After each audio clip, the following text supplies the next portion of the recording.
Hey guys, my name is Steve Guttenberg and I'm here with Italo in your beautiful apartment here in New York City. And this is really cool. Thanks for taking the time. No, thank you for coming. It's great to have you. Yeah. So, and I heard you got pretty much your entire system from Sound by Singer in New York? Yes, definitely. So I've been doing some upgrading since 2018, little by little. My first stereo was also, I got here in 2000 and got in New York. Born and raised in Brazil and then moved to New York in 2005. And started to look into getting a stereo and build a little system. But I got to go to, I happened to walk by 16th Street in I think 2007, 2008. Oh, back then? Back then, yeah. Oh, nice. And I went into that beautiful store with I don't know how many rooms. Yeah. It was like Disneyland. Like I spent like 3 hours there just the first day that I went there. And that's how it all started. And I got a Krell S300i. Oh, wow. Yeah. Okay. It was a nice, very nice integrated amplifier with a pair of focal speakers, the floor standing Electra ones. Yeah, very nice, yeah. But I was doing little by little because it's an expensive hobby for a 25-year-old kid. So I was like going slowly. And I wasn't much into, not that I wasn't much, I knew well about the differences between analog and CD, but at that time analog was still like being rejected and people were still like very much into digital. Digital was still rising, and so I got a CD player and I got a DAC and I stayed with that system for like I don't know 5 years until I decided to get a turntable, and that was a VPI Scout with a the Benz silver cartridge. So entry level. It's a good system. It was a good system, yeah. It was playing well, but it was edgy. It wasn't very polished. It was I think the combination of the Krell with those speakers, and I had a relatively simple phono stage, was a musical fidelity. The sound was good, but it wasn't after a little while, I said, okay, I need to start, slowly upgrading again, and that's the advantage of, talking to guys like you and Andy, and who knows, how things, the combinations and stuff, because these days is more and more difficult to listen to, even when you have like 9 different rooms set up with different systems. Still, it's important to get advice. And he said, I think that the missing link is the Krell, given everything else that you have, in the sense that, I think a Luxman will play better. And then we started to upgrade. And so I got the 507, the Mark II. The one you still have? Yeah, that's the one that I want to show you. Beautiful machine, just very, the musicality is incredible. And then I said, okay, I knew about the synergy between HARBETH and Luxman, and I always wanted to look into that. And then I came over to listen, now to the 27th Street location, and I said, wow, this is incredible. And I decided to go for the Super HL5, the XD, right? So they had the newest version. Yeah, it is, because they had the anniversary with changes, and I think that that upgrade got consolidated into the XD, and and I love them like dearly, like it was incredible. But when you're upgrading, I think that not only when you're upgrading, but when you're building the system, I think it's always very important to be front loaded, in the sense that whatever dollar you're going to put makes sense to be the closest possible to the source. So yes, I agree. We have no control over the mics that run the recording or the pressing of the record, but like the thing that we have control, it starts to us, is the cartridge, right? So that's okay. It makes no sense to have those beautiful speakers and a beautiful integrated amplifier if So then came the idea to upgrade the turntable. But I did that in reverse. So instead of like upgrading the turntable, I said, let me get the cartridge, and then I'll work through upwards towards the end of the equipment. So I got the MySonic Labs, the Imminent X. Wow. That was a huge upgrade from what I had, right? I mean, I was running that on the Scout, so the cartridge alone was more than a turntable by a few times. I mean, wow. so Yeah. but it played beautiful, and I said, okay, this is it. Like it's it's going slowly, but it's going really well. So I'm enjoying this gradual upgrade. And then even the cables, like I've got like the cable that connects the tone arm to the amplifier. That made a huge difference. Right. And introduced me to the Analysis Plus cables. Yeah. They're amazing. Oh, I didn't know that Andy sold those. Yeah. Yes. Incredible cables. I really like them.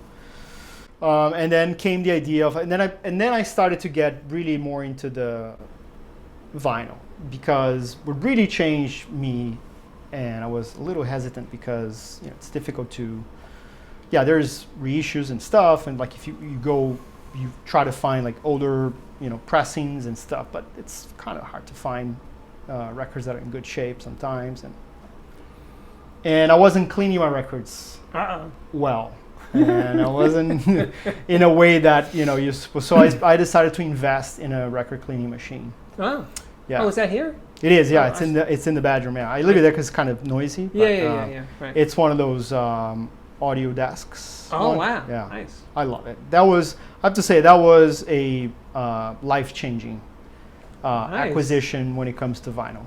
But yeah, it's been great. Like being like a lover of jazz, and there's so many beautiful reissues by Blue Note and Acoustic Sounds and Mobile Fidelity, and so that's exciting. It's funny. I was always looking this way towards your system. I just saw your yeah, exactly. That's where I forgot. I should take a picture of that. Yes. That's where the. I was going to ask you how many records you have. I can see how many records. I have like 550 albums, more really? or less. Yeah. Oh, I think that's I think More or more. less. Okay.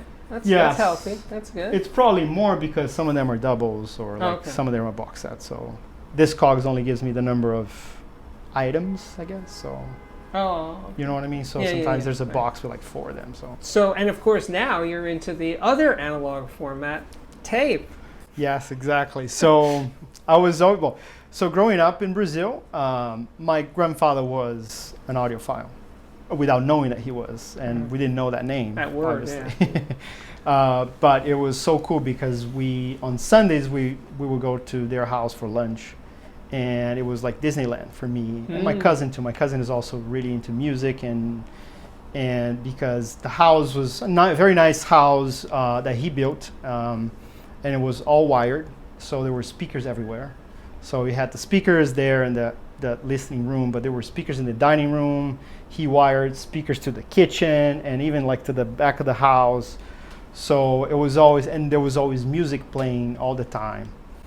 And I guess because he built the house and he designed the furniture that the equipment was, and that was like late 60s, there was a slot for the tape machine, and he left it there. I mean, it was still there, and he had the tapes, and every now and then we would play the tapes. And I remember noticing the difference, like in the sound. It was like incredible. It was like so, I don't know, like very live and super like, I mean, it felt just different and in so many ways better than CDs or even vinyl. So he had a nice setup. It was like a turntable, TECHNICS turntable, I think. Don't remember the model. A Sony reel-to-reel, and good. I think it was either Marantz. I think it was a Marantz amplifier, integrated amplifier, and there was another amplifier to make it possible to play the speakers on the back of the house, basically. And a tape deck, obviously like a cassette, and a CD player. So it was cool. The speakers? The speakers were Goodman, I think. Oh yeah. They were really good. Yeah. Yeah, they're British.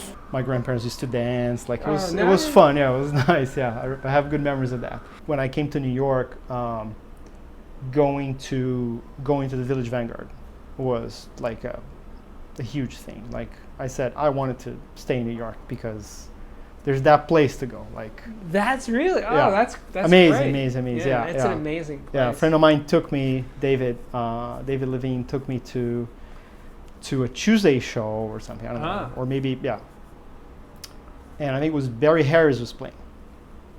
Amazing.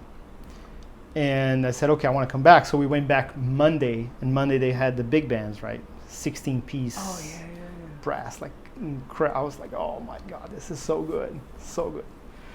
And then the opera, right? I love opera as well. Growing up, like there was always like Italian music playing, operas playing, my house and my grandfather's house. So going to the Met is also magical. So yeah, it's part of being in New York. I think people should, if they're here, they should enjoy those things. Yes, right? Absolutely. And have you been to Dizzy's Club Coca-Cola? I've been, a long time. I haven't been back in a while, but I should. It's incredible. Incredible, right? Yeah. It's acoustically, it's an amazing space. It's a very luxurious feeling space, and the food is really good there. Oh, okay. And and you get this view of Central Park, like there's this huge window behind the band, right? And it's overlooking Central Park at the south end of Central Park. And it's just incredible. Magic. So I realized we should explain. So you have sort of two systems in this one room, and how that came to be. Exactly. So the HARBETH HL5 connected to the Luxman 507. The turntable is the Dr. Fikert Blackbird, and the tone arm is a Jalco 850, the TK 850, and I have the Eminent X MSL cartridge. The idea of getting the Blackbird was that I really wanted to have two tone arms, so I'm going to move the Jalco to the back and then have probably a Kuzma 4-point as the main tone arm with the MSL. I have my CD player as an ARCAM, relatively old ARCAM, but plays well. I like it. It's not the main source anyway. I play some CDs, but it's not not the main source. And then I wanted to. I'm very vintage. I don't know if you realize, but. Well, got new stuff, so it's not too bad. Yeah, exactly. But I like vintage stuff. I like older cameras. I like very nostalgic on that sense. So and I look into those groups, and I started to look into those older Luxman amplifiers, and they look so good. So I said maybe I'll buy one of these, and I'll set up like a separate vintage system. And the idea was to have that set up in my bedroom with smaller bookshelf speakers, and then later get like a vintage turntable to get like exactly what people would listen to it in the 70s. Right. So like something like that, that would be cool. But it turned out that the speakers that I got, which are the HARBETH B3, wouldn't really fit my desk at the moment. So maybe in the future I would move that system to the bedroom, but for now it's here. So we have two Luxmans. One is the vintage, one is the new one.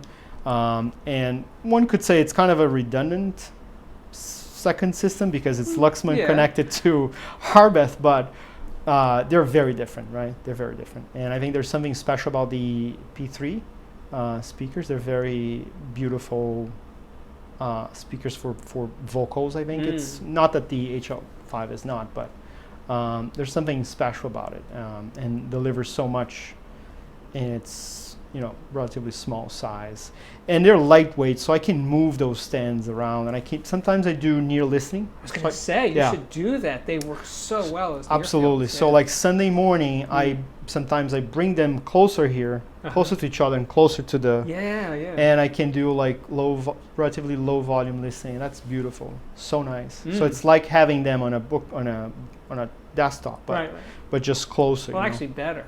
It's better because it's surfaces. Exactly. And sometimes with the dinner table there, I'm having dinner, so I also move them here, facing the table, so that if I'm having people for dinner, the speakers are aimed at us. So nice. And that's very nice. So that flexibility is, I can move the HL5 because I could, but they're very heavy. So so it's nicer to move the smaller speakers. Yeah, it is cool. Great. I like that. Yeah. So I don't know. For now, it's going to stay here, and I'm enjoying it. And as I told you, I'm enjoying listening to the radio. So NPR, with HARBETH is not it's not bad at all. So it's kind of cool. Yeah. Do you stream? I do some streaming, but again, my DAC is very old. It's a Cambridge Audio, like one of the first ones, so it's not connecting well with the services Tidal. Okay. The only way I can stream is through the Apple TV. So I have Tidal on Apple TV, and that's running through the DAC and connected to the vintage Luxman, the R1070, and it's very nice. Yeah, it's good. It works pretty well. Yeah. But it's not analog. But it's very nice. Yeah. And now the tape, right? So the tape is an ongoing project, sort of. I wanted to, because I knew how good it sounded. I started researching, and I know that there's a little bit of hype now with the tapes and the tape decks and stuff like that. So, but I found this one here at a good price, in good shape. I was lucky. There was nothing, wrong with it, and it's running well. And I just think it's nice to like I just played for you the Beatles. Like it's a 1970 tape original. 7.5 inches per second. I was 7.5 exactly, which is amazing. I didn't know they existed. Actually. Yeah, exactly. Yeah. So I don't know. It brings you back to what because I mean there's probably a bias in terms of mastering these days, right? There's a way things are remastered these days, even if it's from the original tape. Maybe they were remastered, and it's nice to see how they would listen to it back then. Right. So I enjoy that. It's when you think about it, in 1970, tape was probably, I'm guessing, I mean I was around, but I don't remember this, but it might have been considered the ultimate audiophile format. Yes. Because it was a more direct path than records. We have to make a lacquer and a press it. Absolutely. Well, so this is more like tape, not the master, but tape to tape. I think even more so because at that time they were approaching those many issues with like very low quality vinyl, right? So everything was very noisy, I think, in the 70s. Not everything, but there was that issue. And I did some reading. Like the people who committed to a reel-to-reel machine, they were very serious about their music. So happy to hear it. Anyway, this has been fun talking to you. Absolutely. Thank you so much. My guest today is Italo. Thank you again for your hospitality. Thank you. And we'll see you guys real soon. Yes. Take care. Thank you.